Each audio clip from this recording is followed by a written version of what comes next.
రాష్ట్రమంతా చెడిపోవాలి, రాష్ట్ర ప్రజలంతా నాశనం కావాలి, నేనొక్కరిని బాగుండాలని తిరుపతి వెంకటేశ్వర స్వామిని మొక్కుకోవడం జరిగింది. యద్భావం తద్భవతి, చెడపకురా చెడదవు అని స్వామి ఆశీర్వదించడం జరిగింది.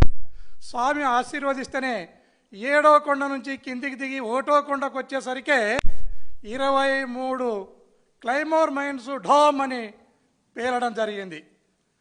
దాంట్లో చంద్రబాబు నాయుడు గారు సావు తప్పి కన్ను లొట్టబోయినట్లు బతికి బయటపడి వెంకటేశ్వర స్వామి మీద కక్ష పెంచుకుని నేను మళ్ళీ ముఖ్యమంత్రి అయితే నీ అంతు చూస్తా అని వెంకటేశ్వర స్వామి మీద శపథం చేసి మళ్ళీ ఆయన ముందస్తు ఎలక్షన్లకు పోవడం జరిగింది. ముందస్తు ఎలక్షన్లకు పోతే ప్రజలు సహకరించిన భగవంతుడు శ్రీ వెంకటేశ్వర స్వామి సహకరించలేదు. అప్పుడు ఆయనను చిత్తుగా వెంకటేశ్వర స్వామి ఓడించినాడు. ఇప్పుడు ఆయన పాపాలు పరాకాష్ఠకు చేరినాయి. ఆ 23 క్లైమోర్ మైన్స్ వెంకటేశ్వర స్వామి పేల్చినాడు అనేది ఆయన మైండ్లో ఉందో ఏమో.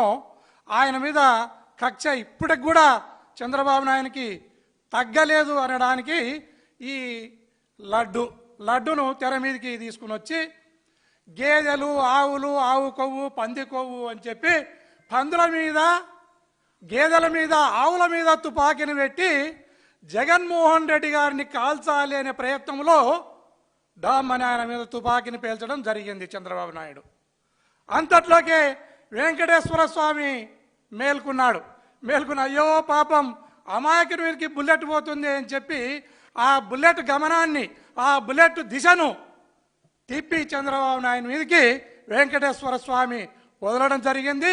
ఆ తుపాకీలోని బుల్లెట్ను తప్పించుకోవడానికి చంద్రబాబు నాయుడు రకరకాల విన్యాసాలకు, రకరకాల కుట్రలకు, కుతంత్రాలకు తెరదీసినారు. అయినా కూడా తప్పించుకోలేకపోతున్నాడు. ఇది వాస్తవం. ఆయన ప్రతిరోజు కూడా వెంకటేశ్వర స్వామి నా కులదైవము అంటున్నాడు. అయ్యా చంద్రబాబు నాయుడు, నీ కులదైవం కాదు, ఆయన ఎందుకు రిస్ట్రిక్ట్ చేస్తావు? ఆయన స్థాయిని ఎందుకు తగ్గిస్తావు? ఆయన కలియుగ దైవం, నీ కులానికి మాత్రమే దైవం కాదనేది నువ్వు భావించాలి. శివునాజ్ఞ లేనిదే సీమైనా కుట్టదంటారు. 23 క్లైమోర్ మైన్స్ను కేవలం వెంకటేశ్వర స్వామికి ఆగ్రహం వచ్చి ఆయనకు కోపం తెప్పించే ఆ 23 క్లైమోర్ మైన్స్ పేలినవనేది నువ్వు మైండ్లో పెట్టుకోవాలని ఈ సందర్భంగా తెలియజేస్తున్నాను. అదేవిధంగా నాకు ఇంటి దేవుడు, నాకు కులదైవము అని మాట్లాడుతున్నావు. నీ కొడుకు పేరేమో లోకేష్ బాబు, నీ పేరేమో చంద్రబాబు, మీ తండ్రి పేరేమో ఖర్జూర బాబు, ఆయన తండ్రి పేరేమో జహంకార్ బాబు, ఏం బాబు నాకు తెలియదు. కానీ మనం వైఎస్ కుటుంబాన్ని తీసుకుంటే వైఎస్ జగన్మోహన్ రెడ్డి గారు, ఆయన తండ్రి రాజశేఖర రెడ్డి గారు, ఆయన తండ్రి రాజారెడ్డి గారు, రాజారెడ్డి తండ్రి వెంకటరెడ్డి గారు. నీ కులదైవం అయితే ఇంతవరకు నీ ఇంట్లో 7 కొండలనే పేరు పెట్టాలి, ఆ తిరుపతి అయ్యారే పేరు పెట్టాలి, వెంకటేశ్వర్లు అనే పేరు ఎవరికి లేదు. ఇది రాష్ట్ర ప్రజలందరూ కూడా గమనించాలి. వెంకటరెడ్డి జగన్మోహన్ రెడ్డి గారి ముత్తాత వెంకటరెడ్డి. వెంకటేశ్వర స్వామి మీద భక్తి ఉంటేనే మనం ఈ రాష్ట్రంలో కానీ ఈ దేశంలో కానీ వెంకటేశ్వరుని పేరు పెట్టుకుంటాము. ఆయన ఓన్లీ నాకే దేవుడు, ఇంకెవరికి కాదు అనే భావనతో ఉన్నాడు. దయచేసి దీని నుంచి చంద్రబాబు నాయుడు గారు బయటపడాలి, ఈ దుష్ట ఆలోచన నుంచి బయటపడాలని ఈ సందర్భంగా రాష్ట్ర ప్రజలకు తెలియజేస్తున్నాను. అదేవిధంగా ఈ దుష్ప్రచారాన్ని, ఇప్పుడు లడ్డులో కొవ్వు లేదు, పశువుల కొవ్వు లేదు అనేది ఎన్డీడీబీ, ఎన్డీఆర్ఐ 2 హైయెస్ట్ ఇన్స్టిట్యూషన్స్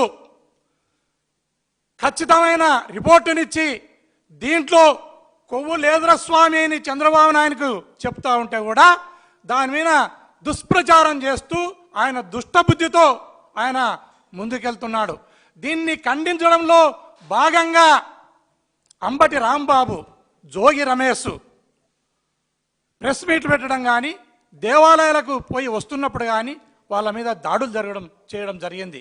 వాళ్ళ ఇండ్ల పైన పొగ బాంబులను అదేవిధంగా పెట్రోల్ బాంబులను వేసడమే కాకుండా ఆ ఇళ్లను ధ్వంసం చేసిన సంగతి యావత్ రాష్ట్రము కలకలం పోయింది.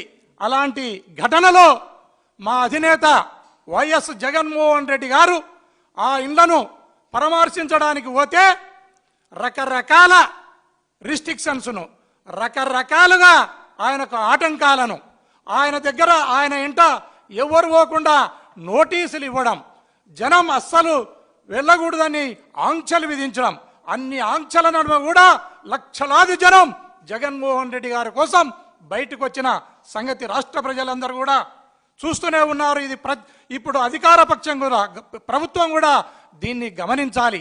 ఆయన Z+ కేటగిరీ భద్రత కలిగి ఉన్నవారు.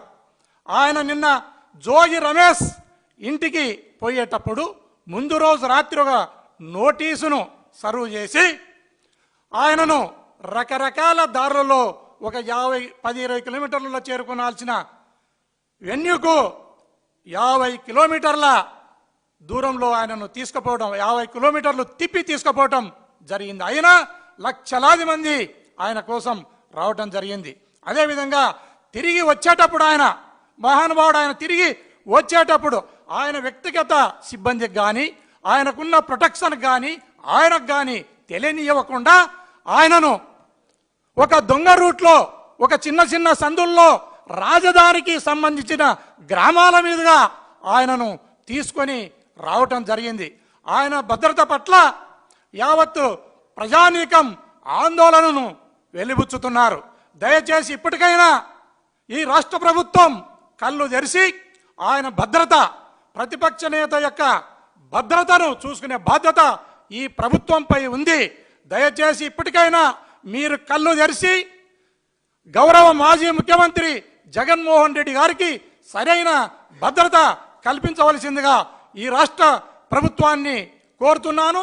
ఇట్లాంటి ఘటనలు పునరావృతం కాకుండా ఈ ప్రభుత్వం అన్ని జాగ్రత్తలు తీసుకోవాలి.